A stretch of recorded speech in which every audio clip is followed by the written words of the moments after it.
So I'm sick. I was negative for COVID, but I'm sick. And sometimes when I'm sick, more time to reflect. And, you know, I'm coming up on the 5th anniversary of my mother's passing. For all intents and purposes, she's the victim of malpractice. Um, After her catheterization in Waco, we weren't able to prove it, and in deference to the doctor, Mom was sick. She shouldn't have died that day, but I doubt that she would be alive today. Grief is really hard, and I would say half the battle. The percentage can change depending on the day, but half the battle is dealing with the humans who remain, and that is apparently because people who haven't lost a loved one may be well-meaning, but after the beginning they tend to think that you're just being dramatic if you have pain. Another challenge is just stepping right back onto the merry-go-round as if life will ever be the same. And yet, humans and animals have been going through this process since mammals and other animals first appeared on this earth, and for all we know, other planets. I'd like to be open to that. I wish I had discussed with Mom what it would be like after she went. She hugged me in December 2015 as we were saying goodbye. Mom said, "I want you to know you're going to be okay after I'm gone." And I pulled back. I freaked out. I said, "Why aren't you okay?" She says, "I'm fine." Well, I checked her CVS pharmacy records, and she had a prescription for nitroglycerin. So she wasn't A-okay.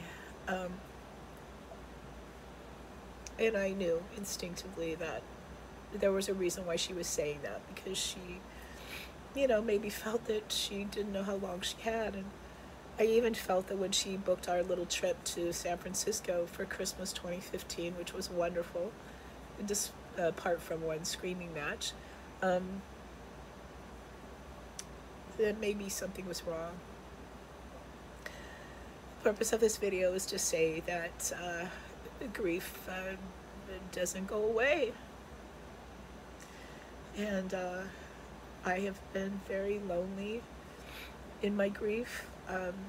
I would say that the moments I have felt most heard, most understood, have been just through happenstance, a conversation with a stranger, such as the 1-minute quick wash who told me that of all the losses, it was losing her mother that was the hardest. And we talked about how we've lost friends or become estranged from friends, particularly girlfriends who haven't lost a parent. So all that being said, the other thing that I have learned is to soak up whatever gives you joy. I think this is probably why my grandmother had told my mom, "Have fun." And they were both hard workers. So Mom would also say that to me, "Have fun." What has given me joy lately is playing with these 2 cats at my Airbnb. I'm about to go to another Airbnb that has a cat. I went through a lot of pain over the death of my last cat. I won't get into that now. Other things that give me joy, I was watching Curb Your Enthusiasm behind the scenes, gives me joy. Writing gives me joy. I found this book here that I've been wanting to buy. Reading gives me joy. Philosophy, talking to my dear friend Leonard, talking to Patrick, going to New York, flirting with a young bartender as I did a week and a half ago. The change of seasons. There are many things that give me joy. The other purpose, I think, in posting this video is in the past 5 years, I have suffered a lot of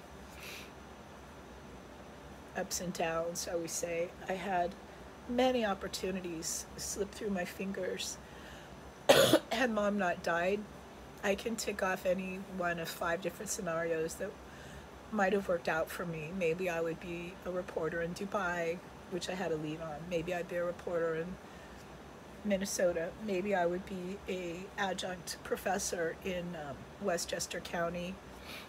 The latter because there was a flood and I couldn't make it that day. But admittedly, I was still too deep in my grief to really kind of get it together, so to speak. But I've learned to compartmentalize better. I've realized that anybody who's smart enough to have gotten through King's College London's master's program in 18th century studies with merit after her mom dies is someone with a good brain. And I love what Jane Goodall says in her book, Hope, something or other. A lot of her books have hope in the title, but the 2 aspects of where we can find hope that I resonate with me are the human brain and the human spirit. I forget the other 2. I'm running a bit of a fever. So Mom, you would have been turning 84, August 15th. Your daughter's turning 62. I once asked you, do you realize that we're going to be senior citizens together? And that was not to be. Although, according to Whataburger, I was a senior citizen even in my mid-50s, and the same with AARP, so perhaps we were. All right. Carpe diem, out.